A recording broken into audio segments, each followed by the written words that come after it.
censo 2011.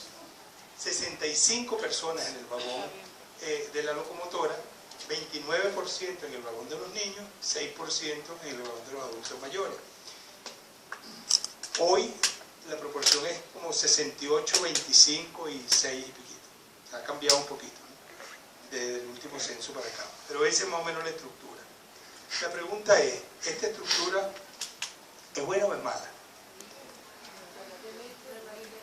Esta es una estructura extraordinaria. Extraordinaria. Porque fíjate tú, aquí la dependencia es 54%, hoy día la dependencia es 50%. Significa, por cada 100 personas en edad de trabajar, hay solamente 50 que están dependiendo de ellos. Eso está muy bueno. Eso está muy bueno. 100 personas en edad de trabajar, 50 que dependen de ellos. El índice de envejecimiento ha venido avanzando muchísimo y ha alcanzado ya el 20 y pico, 21, está en 23% ya, que eso es muy bueno. ¿Eso qué significa? Lo que escuchamos cada momento que nos dice Venezuela ha aumentado la esperanza de vida, que ha aumentado la esperanza de vida 2 años, 3 años, 4 años. Significa, cada vez hay más personas adultas, mayores, en las calles. ¿Significa qué? Significa que hay mejor alimentación, mejores sistemas de salud, mejores oportunidades que le han permitido a la gente, por menos hasta ahora, envejecer y llegar a la edad de adultos mayores, ¿no? La presión sobre la población infantil no es tanta, son apenas 29%, 25% casi ahorita, o sea que es una estructura muy buena, porque si tú este tren lo arrancas, y lo pones a rodar, ¿qué fuerza tiene este tren para moverse? Mucha fuerza, o sea, tiene una locomotora de 65% allí y está muy ligera en la parte trasera. Está muy ligera en la parte trasera. El envejecimiento está muy bien en 21%. La pregunta aquí es esta. Ya vimos 3 países, Estados Unidos, Níger, Venezuela. Y esos 3 países tienen 3 configuraciones demográficas que son distintas. La locomotora diferente, los adultos mayores distintos en proporción de población y los niños también distintos. ¿A qué se debe? ¿Por qué un país puede tener menos niños, más niños? ¿Por qué esas proporciones varían entre los países? ¿Qué hace que un país tenga menos o más niños? A ver. La tasa de fecundidad. ¿Qué significa la tasa de fecundidad?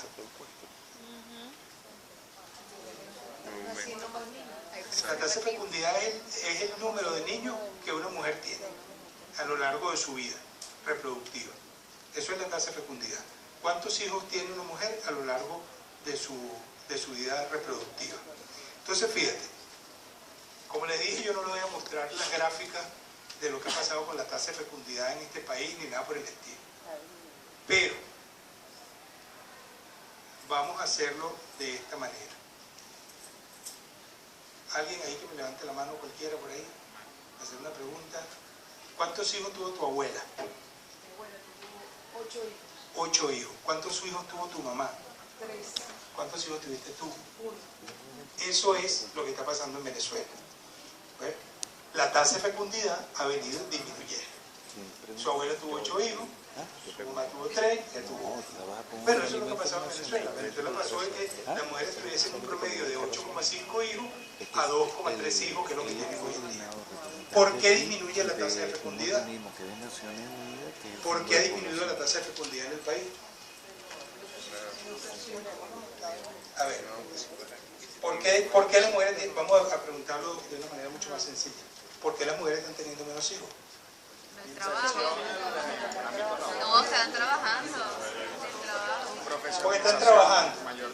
Esa es una muy buena. Esa es una muy buena, porque están trabajando. Eso significa que las mujeres han pasado, eso que está diciendo es muy importante, porque están trabajando, sí, porque las mujeres pasaron de tener un rol meramente reproductivo a tener un rol productivo en la sociedad. No están solamente atendiendo la casa y teniendo muchachos, sino que decidieron también incorporarse al mercado laboral, al mercado productivo, ¿no? Esa es una primera razón. Entonces tú dices, bueno, si yo voy a trabajar, no puedo estar teniendo muchachos todos los años. Entonces tú decides, bueno, yo quiero tener 1, 2 hijos y ya no quiero tener más. Cuando tú decides, yo no quiero tener más, ¿qué necesita? Planificación familiar. Y cuando tú vas a hacer planificación familiar, ¿qué necesita?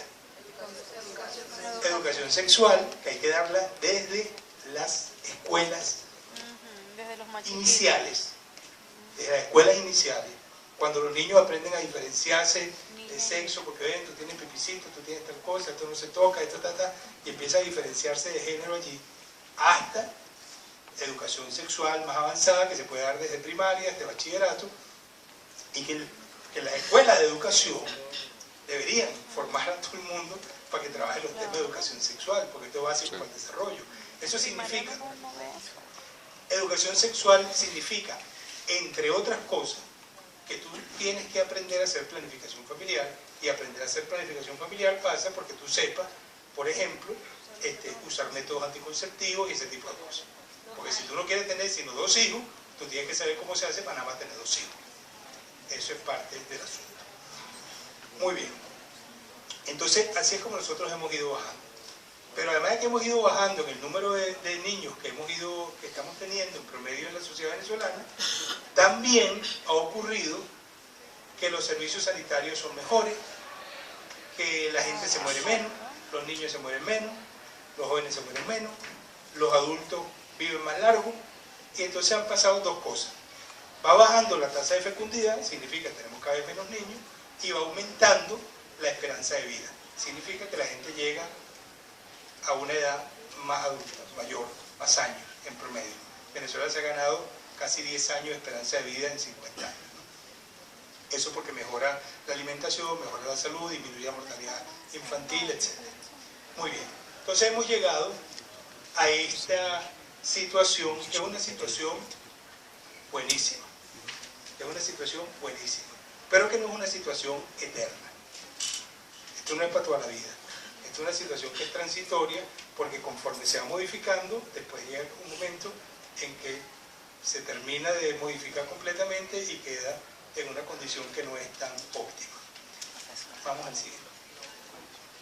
Cuando digo que esto se va modificando, es porque la demografía esto se llama dinámica demográfica.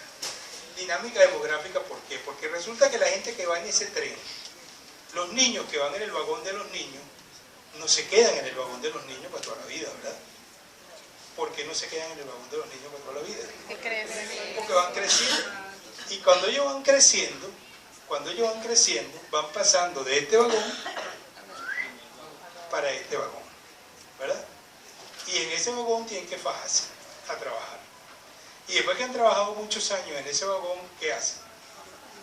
Se pasan para el vagón de atrás. Entonces eso es lo que llamamos dinámica demográfica. Los del vagón de los niños se pasan para el vagón de los productivos, los del vagón de los productivos se pasan para el vagón de los adultos mayores. Dale ahí unas animaciones que eso tiene. ¿Ves? Esto que estamos haciendo ahí, dale otra. Esto que vamos haciendo ahí es lo que llamamos dinámica demográfica. ¿Ves? Vamos moviendo gente de un vagón para otro. Vamos moviendo gente de un vagón para otro. Muy bien. Ahí.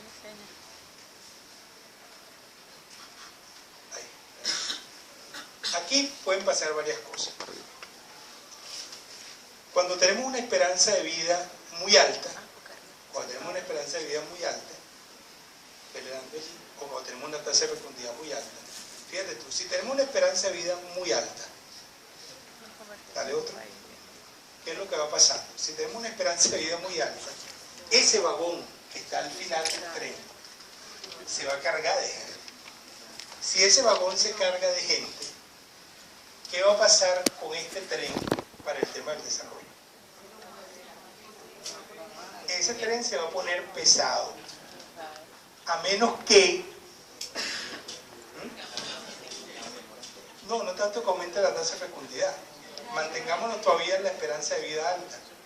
Este vagón se va a poner muy pesado, a menos que cada una de esta gente que se viene para este vagón se traiga un motorcito que le va a meter a esta, un motorcito propio para ponerle esta rueda. ¿Cómo se lleva a la gente un motorcito propio para ponerle esas ruedas traseras? Seguridad social, jubilaciones, fondo de pensiones, como lo quiera llamar. O sea, si la gente que se va para ese vagón de atrás no llega aquí en condición de absoluta dependencia de los que están en este primer vagón, entonces no pesa tanto el tren.